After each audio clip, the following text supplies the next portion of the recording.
Magandang gabi po sa inyong lahat, mga kapatid.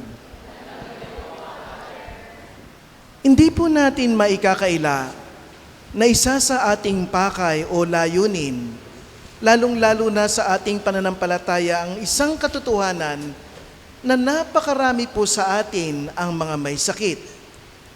Sakit sa ating pisikal na katawan, sakit sa ating isipan, maging sakit sa ating emosyonal o sakit maging sa ating spiritual. Lagi nating hinahanap ang kagalingan ng ating Panginoon. Lagi tayo nagdarasal upang nang sa ganon, ang anumang ating karamdaman o karamdaman ng ating mga mahal sa buhay ay magkaroon ng kalunasan. Subalit magandang makita, mga kapatid, ng ating pagbasa ngayon ay tumutukoy sa isang katotohanan na ang pagpapagaling pala ay hindi lamang gumaling ako sa aking lagnat o ako'y dating lumpo at ako'y nakapaglakad o ako'y dating baliw at ngayon ay malinaw na ang aking kaisipan o ako'y dating mayroong ketong at ngayon ako ay magaling na o ako naman ay dating may sakit na kanser at ako'y pinagaling ng ating Panginoon. Kaya't masasabi ko ba na ako ay tunay na magaling? Palagay ko sa ating ebanghelyo, mga kapatid, malinaw na ang kagalingan ay hindi lamang pagkawala ng ating karamdaman. Bakit ko ito nasabi? Sapagkat dito sa ating pagbasa, pagkatapos pagalingin ng ating Panginoon ang biyenan ni Simon o ni Pedro, sabi po dito, noon tumindig ang babae na may sakit at naglingkod sa kanila.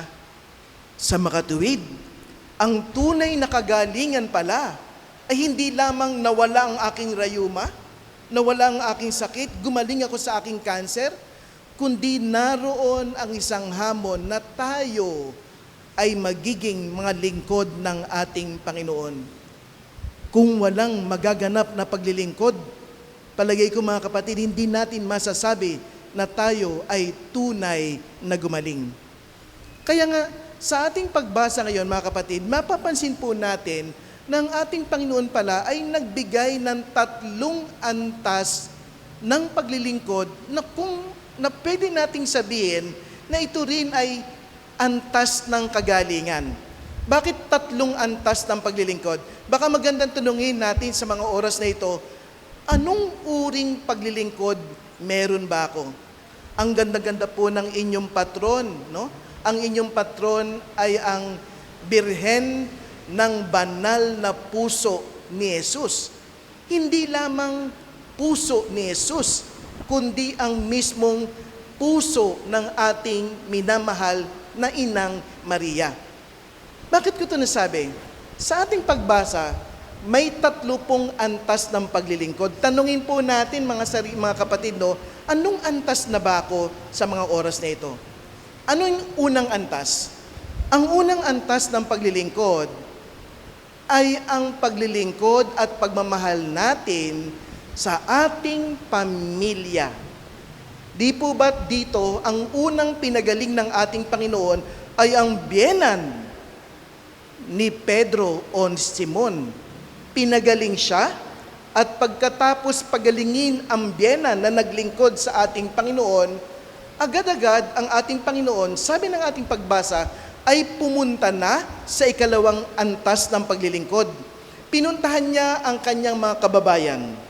Pinuntahan niya ang kanyang mga kaibigan.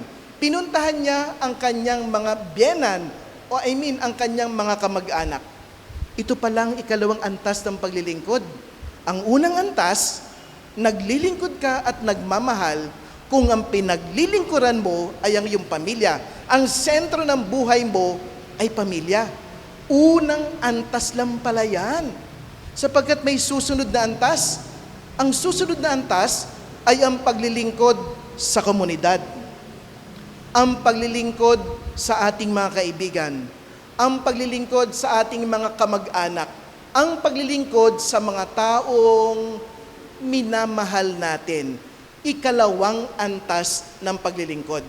Ngayon, Father, kung pinaglilingkuran ko ba ang aking komunidad bilang mga miyembro o naglilingkod bilang lay minister, bilang choir, bilang miyembro ng mga iba't ibang religious organization, masasabi ko ba na ito na ang pinakamataas na antas? Hindi pa. Hindi pa. Sapagkat ang susunod na antas, ikatlong antas ang pinakamataas. Ano yon? Ang antas ng paglilingkod sa mga taong hindi natin kilala o sa mga taong nasa laylayan ng lipunan. Mga kapatid, madaling paglingkuran ang ating pamilya sapagkat mahal natin sila at sila'y nagmamahal sa atin. Madaling paglingkuran ang ating komunidad sapagkat magkakakilala tayo at nagmamahalan tayo, kaya't madaling maglingkod. Pero yung pupunta ka at paglilingkuran mo ang mga taong hindi mo kilala, ang iyong mga kaaway, ang mga taong alam mo wala kang mapupulot na balik, ang mga taong alam mo walang kwenta sa lipunan katulad ng mga bilanggo, bakit ko sila paglilingkuran? Pero kapag umakyat ka sa ikatlong antas at naglingkod ka sa mga taong hindi mo kilala, sa mga taong nasa laylayan ng lipunan, sa mga taong alam mo na dati ay nagsisimba at hindi na nagsisimba, o sa mga taong kagalit mo o kaaway mo at ito ang iyong pinaglingkuran, sasabihin ng Panginoon, yan, tunay na naglilingkod ka na. Saan ka mga kapatid? Anong antas ang paglilingkod mo sa mga oras na ito? Sapagkat hindi natin masasabi na tayo ay tunay na gumaling kung wala ang mismong espiritu ng paglilingkod.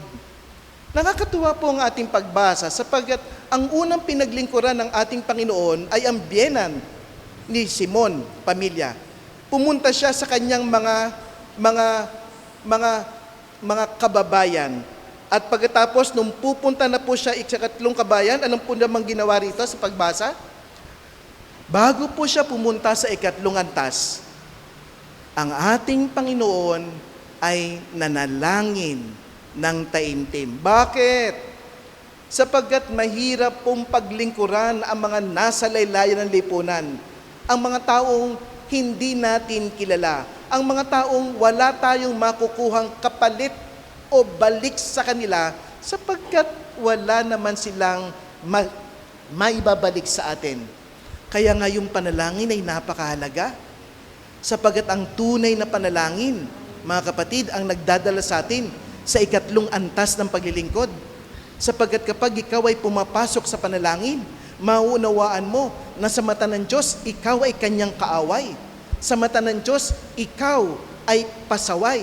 Sa mata ng Diyos, alam mo na ikaw ay isa sa napakaraming mga nilalang lamang niya na kung pipitikin ka niya dahil ikaw o tayo ay naging makasalanan, walang magbabago sa mundo.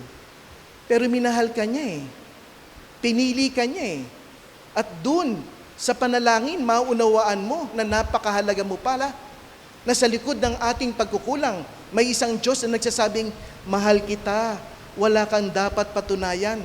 Mahal kita nang walang hinihintay na kapalit.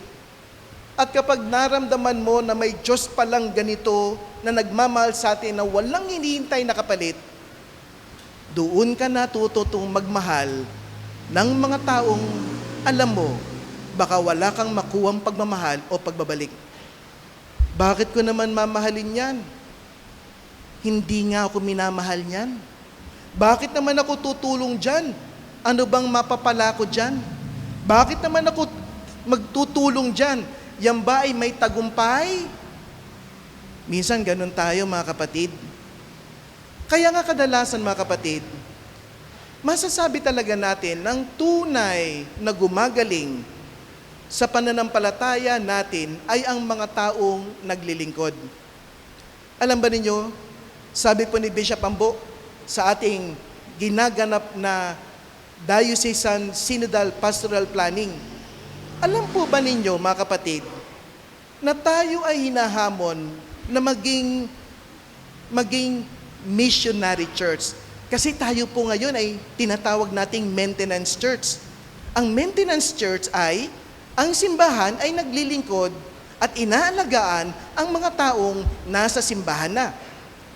Lagit-lagi sinasabi natin na 10% or 20% daw ng mga taong Katoliko ang nagsisimba. Pero alam ba ninyo, hindi totoo yun. Sa totoo lang, 6% lamang ang taong nagsisimba. Ang 94% po ng mga Katoliko ay hindi nagsisimba. Pero sino ang inaalagaan ng simbahan? Binibigyan ng rekoleksyon, binibigyan ng misa, novena, binibigyan ng ayuda, ang 4% lamang, ang 6% lamang. Hindi po natin naalagaan ang 94% ng mga Katoliko. Ito po yung mga pasaway. Ito po yung mga walang kwenta sa lipunan. Ito po yung mga mahihirap. Ito po yung mga taong naliligaw ng landas. Ito po yung mga adik. Ito po yung mga nasa kulungan. Ito po yung mga kapatid natin na hindi na natin napapansin. Hindi tayo gumagawa ng paraan. Kaya't ang sabi ni Bishop Ambo sa ating simbahan, para daw tayong nangingisda sa loob ng aquarium. Nakakita na ba kayo ng mangingisda na nangingisda sa loob ng aquarium? Pinipilit hulihin ang isda na nahuli na? Kailangan po nating lumabas. Ang ating pagbasa po ngayon, mga kapatid, na nagpapakita ng unang antas ng pagmamahal sa kaibigan, sa pamilya, ay napakahalaga yung dalawang antas. Pero, kailangan nating pumunta sa ikatlong antas. At ang ikatlong antas ay ang pagpunta sa mga Kristiyano at Katoliko na hindi na natin napupuntahan pa. Sa pagbasa po natin, ang sabi ng mga nasa loob ng mismong mga disipulo ng ating Panginoon, Panginoon, dito lang kayo. Ang dami-dami pa pong kailangan ng pagpapagaling dito sa loob ng ating simbahan, dito sa loob ng ating grupo. Anong sabi ng ating Panginoon?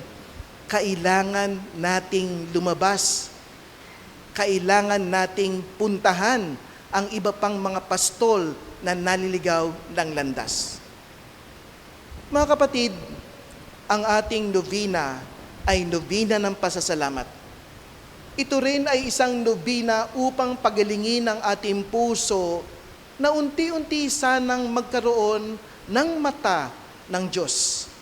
Magkaroon ng puso ng ating Inang Maria at ng ating Panginoong Yesus.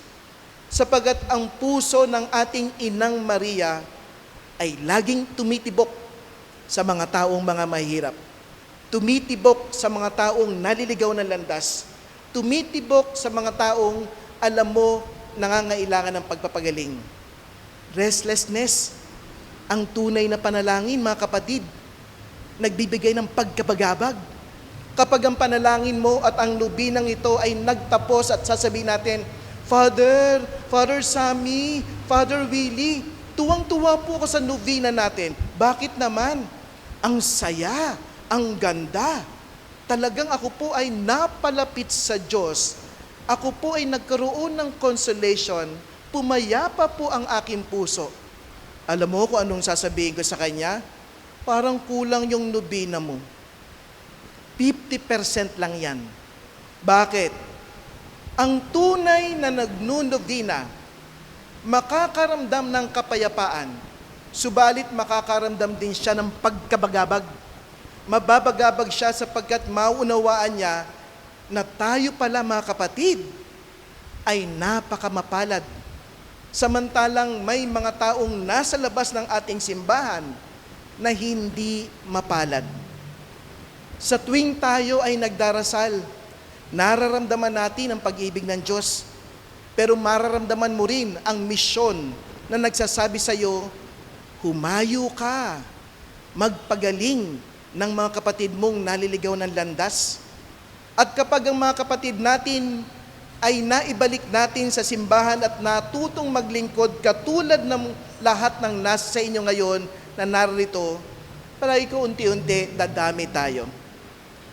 Huwag nating hanapin, mga kapatid, ang mga naliligaw ng landas lamang. Hanapin din natin ang mga maaaring maging pastol ng ating simbahan. Marami sila. Pero ang tanong, nasaan ka ngayon sa uri ng paglilingkod? Ano at sino ba talaga ang pinaglilingkuran mo? Pamilya? Unang antas. Minamahal ko ang mga taong nagmamahal sa akin. Ikalawang antas, kaibigan, komunidad, simbahan. Minamahal ko ang mga taong kaibigan ko, kakilala ko na nagmamahal din sa akin. Ikatlong antas, kaya ko bang paglingkuran, mahalin, patawarin ang mga taong hindi ko kakilala, mga mahihirap, mga bilanggo, mga naliligaw na landas, mga taong may karamdaman. Kailan ka ba huling nagpunta? Mga kapatid, sa huling pagtutuos, lagi po nating tatandaan na kapag tayo po ay umakyat sa langit, baka magulat po tayo. Hindi po tayo tatanungin ng Diyos, naging mabuti ka bang tao? Hindi po ganun ang tanungan doon. Ang tanong ng Diyos, nagmahal ka ba? At kung ang sagot mo, Panginoon, nagmahal ako, sasabihin ng Diyos, kung nagmahal ka, nasaan ang mga bitbit mong kaibigan na minahal mo? Hindi po nakakaakyat sa langit ang mga taong walang bitbit na mahirap. Mga walang bitbit na makasalanan na nailapit natin sa Diyos. Panalangin ko, sana, linggo-linggo, o sa novenang ito, kung ang bawat isa sa inyo ay makapagdadala ng isang taong hindi nagsisimba at nadala nyo dito sa loob ng simbahan, sasabihin ng ating Panginoon, kilala kita. Kasi ako rin naghahanap ng mga nawawala. Huwag po nating alagaan lamang ang mga taong nasa loob na ng simbahan. Alagaan po natin ang mga nawawala sa ating simbahan. Magdala tayo. Sapagat sa huling pagtutuos, mga kapatid, tatandaan po natin ang ating Panginoon ay mahilig din sa pasalubong. Kayo po ba, mahilig kayo sa pasalubong? Oo, di ba? Pag ang inyong asawa ay nagpunta sa US, sa Baguio, anong sasabihin nyo pag umuwi? Pasalubong. Anong sasabihin nyo pag wala siyang pasalubong? Hindi mo ko mahal, wala kang pasalubong. Pero alam nyo, mga kapatid, kung anong gustong pasalubong ng ating Panginoon pag umakyat tayo sa langit? Kapatid na naligaw ng landas. Kapatid na pinagaling ng iyong mabubuting gawa at magagandang salita. Kapatid na dati ay nag-iisa lamang pero nagkaroon siya ng kaibigan dahil naging kaibigan mo. Kapatid na dating nakakulong o nakakulong pero binisita mo at naging kaibigan mo. Isang taong nasa ospital na napagaling mo, hindi dahil sa ikaw ay doktor, dahil nakita niya na meron siyang kaibigan. Yun ang tanong. Pagpanik mo sa langit, sasabihin ni Jesus, sasabihin ni Mama Mary, pasalubong, pasalubong. Hindi niya kailangan ng pagkain. Ang kailangan niya, kapatid na bit mo bilang pasalubong. At pag may kapatid kang binitbit bilang pasalubong, sasabihin niya, mahal mo ako. Mahal mo ako dahil nagdala ka ng mga mahal ko na naligaw ng landas. Gumaling ka dahil naghanap ka ng isang taong naliligaw ng landas. At dahil ikaw ay gumaling, maunawaan mo na ang taong gumaling at nalapit sa Diyos ay isang taong naglilingkod sa unang antas sa ikalawang antas at sa ikatlong antas. Paki-check. Level 1, check. Level 2, check. Level 3, medyo mahirap pero kakayanin kapag ako ay marunong magdasal.